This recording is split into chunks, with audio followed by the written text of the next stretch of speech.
Shalom, and welcome to The Bible Comes to Life. Join us as we explore the stories of the Bible and experience them where they actually happen, in the land of Israel.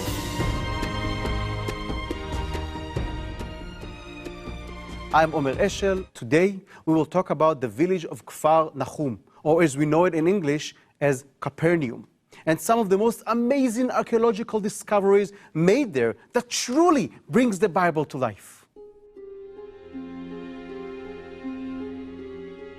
Kfar Nahum is situated on the northeast side of the Sea of Galilee and was one of the largest fishing villages during the time of Jesus' life. It was originally settled around 150 BC by the Hasmoneans and was destroyed in the late 8th century AD by an earthquake. This was also the town where Peter and Jesus lived during the time of Jesus' ministries.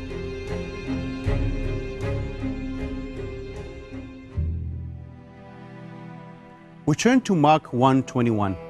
We see Capernaum mentioned as a place Jesus enters on Sabbath Eve. We read, "Then they went into Capernaum, and immediately on the Sabbath he entered the synagogue and taught. And they were astonished at his teaching, for he taught them as one having authority and not as the scribes." When you go to Capernaum today, you will see two major structures among the ruins of the village. One is the synagogue, which is probably the same synagogue referred to in Mark, the synagogue where Jesus taught.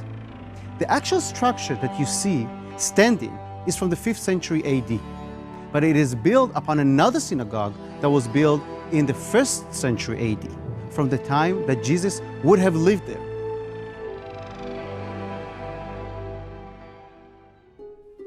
The second structure you will see is a church hovering over an excavated house. This house is believed to be the house of Peter, the house where Jesus ministered, where the healing of the paralytic took place.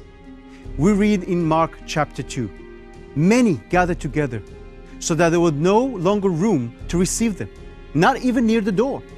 And he preached the word to them. Then they came to him, bringing a paralytic who was carried by 4 men. And when they could not come near him because of the crowd, they uncovered the roof where he was. So when they had broken through, they laid down the bed on which the paralytic was lying.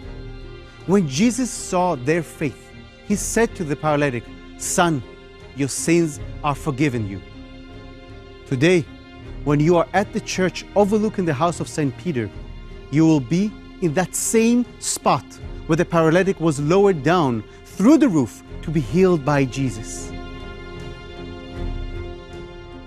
Capernaum is a place of reflection, a place of understanding, and a place where you can truly see how the roots of your faith are so deep, yet so accessible.